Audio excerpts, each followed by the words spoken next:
Mango chicken এইভাবে একদিন খেয়ে দেখবেন, খেতে ভীষণ ভালো হয়, পুরো রেস্টুরেন্টের মতো খেতে লাগে।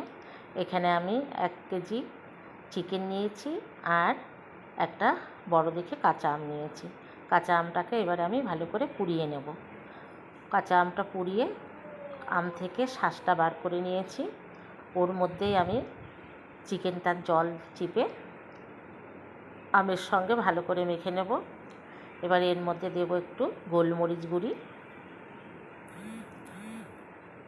আর দেব পরিমাণ মতো হলুদ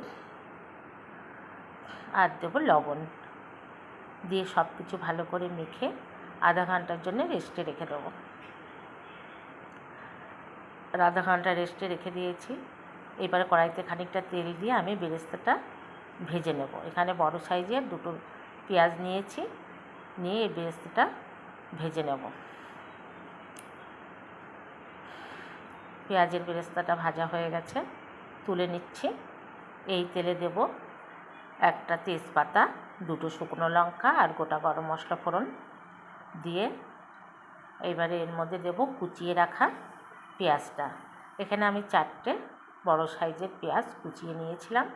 নিয়ে পেঁয়াজটাকে এবার একটু ভালো করে ভাজা ভাজা করে নেব। পেঁয়াজটা ভাজা ভাজা হয়ে গেছে। এর মধ্যে দেব আমি 3 চামচ কাঁচা লঙ্কা বাটা আর দেব 3 চামচ আদা আর রসুন বাটা, দিয়ে সব কিছু ভালো করে মিশিয়ে নেব।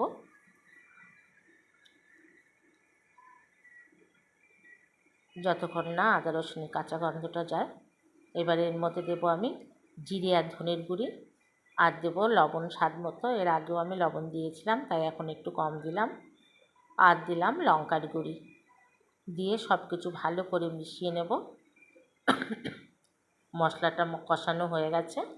এইবারে মেখে রাখা চিকেনটা দিয়ে দিলাম, দিয়ে আর আমি আগের থেকে 6 পিস আলু ভেজে রেখেছিলাম সেটাও দিয়ে দিলাম, দিয়ে মাংসটাকে ভালো করে কষে নিচ্ছি।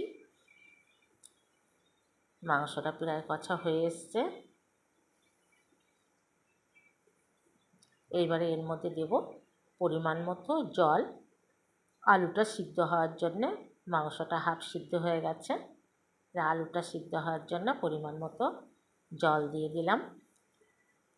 আলুটা সিদ্ধ হয়ে এসছে। এইবারে উপর থেকে দিয়ে দেব পেঁয়াজের বেরেস্তা আর দেব একটু গরম মশলার গুঁড়ি আর উপর থেকে একটু ঘি ছড়িয়ে দেব।